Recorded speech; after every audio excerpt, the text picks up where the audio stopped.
प्रिय विद्यार्थियों, सुप्रभात। आज हम कक्षा 11 में हिंदी अनिवार्य में संकलित पाठ भारत माता पढ़ने जा रहे हैं, जिसके लेखक हैं जवाहरलाल नेहरू जी। इनका जन्म सन 1889 और मृत्यु सन 1964 ईस्वी। इनकी प्रमुख रचनाओं में यदि हम देखें तो मेरी कहानी इनकी आत्मकथा है, विश्व इतिहास की झलक, हिंदुस्तान की कहानी, पिता के पत्र पुत्री के नाम आपके हिंदी अनुवाद रचनाएं हैं, और हिंदुस्तान की समस्याएं, स्वाधीनता और उसके बाद राष्ट्रपिता, भारत की बुनियादी एकता, लड़खड़ाती दुनिया आदि आपके लेख हैं, जो लेख और भाषणों का संग्रह आपके द्वारा किया गया है। जवाहरलाल नेहरू जी का जन्म इलाहाबाद के संपन्न परिवार में हुआ। उनके पिता वहां के बड़े वकील थे। नेहरू की प्रारंभिक शिक्षा घर पर तथा उच्च शिक्षा इंग्लैंड में हैरो तथा कैम्ब्रिज विश्वविद्यालय में हुई। वहीं से वकालत की पढ़ाई भी की, लेकिन नेहरू का गांधी जी का बहुत प्रभाव पड़ा और गांधी जी के प्रभाव के कारण ही ये वहां से सीधे अपनी पढ़ाई छोड़ करके आजादी की लड़ाई में गांधी जी के साथ जुट गए थे। आगे चलकर सन 1929 में वे भारतीय राष्ट्रीय कांग्रेस के लाहौर अधिवेशन के अध्यक्ष बने और पूर्ण स्वतंत्रता की मांग की गई। नेहरू का झुकाव समाजवाद की ओर भी हमेशा से रहा। प्रस्तुत पाठ जो इनके द्वारा यहाँ लिख लिया गया है वो हिंदुस्तान की कहानी का 5वां अध्याय है। अंग्रेजी से भाषांतर हरिभाई उपाध्याय के द्वारा किया गया है इस पाठ का। इसमें पंडित नेहरू ने बताया कि किस तरह देश के कोने कोने में आयोजित जलसों में जाकर वे आम लोगों को बताते हैं कि अनेक हिस्सों में बटा हुआ होने के बाद भी हिंदुस्तान एक है। इस अपार फैलाव के बीच एकता के क्या आधार है और क्यों भारत देश एक है, जिसके सभी हिस्से की नियति एक ही तरीके से बनती और बिगड़ती है। यानी यही पूरे पाठ की विषय वस्तु है। इसी क्रम में यहाँ पर पंडित नेहरू ने भारत माता शब्द पर भी विचार किया है और उनका निष्कर्ष है कि भारत माता की जय का मतलब है यहाँ के करोड़ों करोड़ लोगों की जय। कहने की जरूरत नहीं कि अपने छोटे आकार के बावजूद इस लेख का कथन, यह कहानी अत्यंत विराट और प्रस्तुतिकरण बहुत पैनायन नुकीला है। तो हम देखते हैं इस पाठ की शुरुआत में किस तरह से भारत माता शब्द का उद्बोधन उन्होंने कहा है यहाँ पर और किस तरह भारतवासियों की जय जयकार के लिए संबोधन किया है। इस पाठ के माध्यम से आप लोग पढ़ेंगे। शुरू करते हैं हम पाठ भारत माता। अक्सर जब मैं एक जलसे से दूसरे जलसे में जाता होता और इस तरह चक्कर काटता रहता होता था, तो इन जलसों में मैं अपने सुनने वालों से अपने इस हिंदुस्तान या भारत की चर्चा करता। भारत एक संस्कृत शब्द है और इस जाति के परंपरागत संस्थापक के नाम से निकला हुआ है। मैं शहरों में ऐसा बहुत कम करता क्योंकि वहां के सुनने वाले कुछ ज्यादा सयाने थे और उन्हें दूसरे ही किस्म की गिजा की जरूरत थी, लेकिन किसानों से जिनका नजरिया महदूद था, मैं इस बड़े देश की चर्चा करता जिनकी आजादी के लिए हम लोग कोशिश कर रहे हैं और बताता कि किस तरह देश का एक हिस्सा दूसरे से जुदा होते हुए भी हिंदुस्तान एक था। मैं उन मसलों का जिक्र करता जो उत्तर से लेकर दक्षिण तक, पूर्व से लेकर पश्चिम तक किसानों के लिए एक सा था, और स्वराज का भी जिक्र करता जो थोड़े लोग के लिए नहीं बल्कि सभी के फायदे के लिए हो सकता था।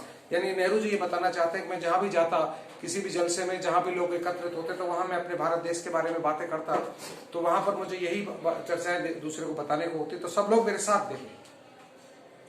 मैं उत्तर पश्चिम में खैबर के दर्रे से लेकर ध्रुव दक्षिण में कन्याकुमारी तक की अपनी यात्रा का हाल बताता और ये कहता कि सभी जगह किसान मुझसे एक से सवाल करते हैं, क्योंकि उनकी तकलीफें एक सी थी, यानी गरीबी, कर्जदारी, पूंजीपतियों के शिकंजे, जमींदारा, महाजन, कड़े लगान और सूद, पुलिस के जुल्म, और ये सभी बातें गुथी हुई थी। इस ढड्डे के साथ किसी एक विदेशी सरकार ने हम सब पर लाद रखा था और इनसे छुटकारा भी सभी को हासिल करना था। यानी कि बात सही थी कि मैं देश में जहां कहीं भी जाता, किसी भी जलसे में, किसी भी कार्यक्रम में, तो सब लोगों की एक ही शिकायत मेरे को हर जगह वही मिलती थी, जो कि मैं एक जगह सुनता था, और सबके एक ही बात थी कि जो अंग्रेज सरकार के द्वारा हम पर जुल्म ढाए जा रहे थे वो सब जगह एक जैसे थे। मैंने इस बात की कोशिश की कि लोग सारे हिंदुस्तान के बारे में सोचें और कुछ हद तक इस बड़ी दुनिया के बारे में भी, जिसके हम एक जो है यानी एकजुट हैं। मैं अपनी बातचीत में चीन, स्पेन, अबिसीनिया, मध्य यूरोप, मिस्र और पश्चिमी एशिया में होने वाले कशमकशों का जिक्र भी ले आता। मैं उन्हें सोवियत यूनियन में होने वाले अचरज भरी तब्दीलियों का हाल भी बताता और कहता कि अमेरिका में कैसी तरक्की की है।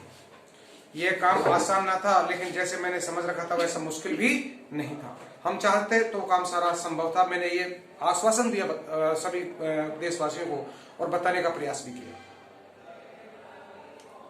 इनकी वजह यह थी कि हमारे पुराने महाकाव्यों ने और पुराणों की कथा कहानियों ने, जिन्हें वे खूब जानते थे, उन्हें इस देश की कल्पना करा दी थी। और हमेशा कुछ लोग ऐसे मिल जाते थे जिन्होंने हमारे बड़े बड़े तीर्थों की यात्रा कर रखी थी, जो हिंदुस्तान के चारों कोनों पर हैं। या हम पुराने सिपाही मिल जाते जिन्होंने पिछली बड़ी जंग में या धावों के सिलसिले में विदेशों में नौकरी की थी। हम सब मिलकर के देश की स्वतंत्रता के बारे में, सारी बातों के बारे में मंथन करते, विचार करते, समझते।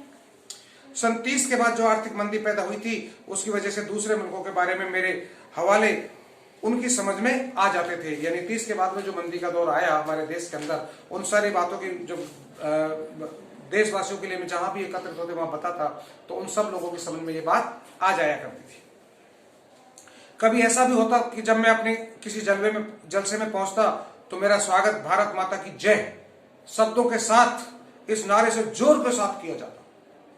तो मैं लोगों से अचानक पूछ बैठता कि इस नारे में उनका क्या मतलब है। यानी भारत माता की जय का जो आप नारा लगाते हैं, इसका मतलब क्या है।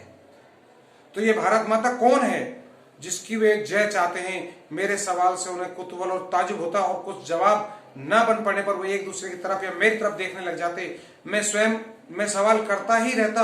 आखिर एक हट्टे कट्टे जाट ने, जो अनगिनत पीढ़ियों से किसानी करता आया था, जवाब दिया कि भारत माता से उसका मतलब धरती से है, यानी भारत भूमि से है। कौन सी धरती? खास उसके गांव की धरती या जिले की या सूबे की या सारे हिंदुस्तान की धरती से उसका मतलब है। इस तरह सवाल जवाब चलते रहते, यहां तक कि वे ऊब कर मुझसे कहने लगते कि मैं ही बताऊं, अर्थात मेरे को ही उल्टा पूछ रहे थे कि आप ही बताइए किसकी जय होनी चाहिए। मैं इसकी कोशिश करता और बताता कि हिंदुस्तान वह सब कुछ है जिसे उन्होंने समझ रखा है, लेकिन वह इससे भी बहुत ज्यादा है। हिंदुस्तान के नदी और पहाड़, जंगल और खेत जो हमें अन्न देते हैं, ये सभी हमें अजीज हैं, यानी हमें प्रिय हैं। लेकिन आखिरकार जिनकी गिनती है, वे हिंदुस्तान के लोग, उनके और मेरे जैसे लोग जो इस सारे देश में फैले हुए हैं। भारत माता दरअसल यही करोड़ों लोग हैं, और भारत माता की जय से मतलब हुआ इन लोगों की जय का, यानी संपूर्ण भारत के लोगों की जय जयकार ही भारत माता की जय का शब्दार्थ निकलता है। मैं उनसे कहता कि तुम इस तरह भारत माता के अंश हो, एक तरह से तुम ही भारत माता हो। और जैसे जैसे ये विचार उनके मन में बैठते, उनकी आंखों में चमक आ जाती, इस तरह मानो उन्होंने कोई बड़ी खोज कर ली हो। यानी मैं जहां भी किसी भी कार्यक्रम में या उसमें जाता, तो वहां लोगों को जब ये बातें बताता, तो सब लोग यही कहते, और उनकी आंखों में एक अलग ही खुशी, चेहरे पर एक अलग ही प्रसन्नता का भाव देखने को मिलता था। कहने का तात्पर्य, भारत माता की जय का तात्पर्य होता था हम सब हिंदुस्तानियों की जय जयकार। तो इस तरह से बहुत छोटा सा पाठ आज समाप्त होता है। इसके प्रश्नोत्तर भी आपको करने हैं, और पाठ के साथ में जो क्वेश्चन, उसमें 2, 3, 4, 5, 6 आपको क्वेश्चन करने होंगे। इसी तरह आज ये पाठ समाप्त होता है। धन्यवाद।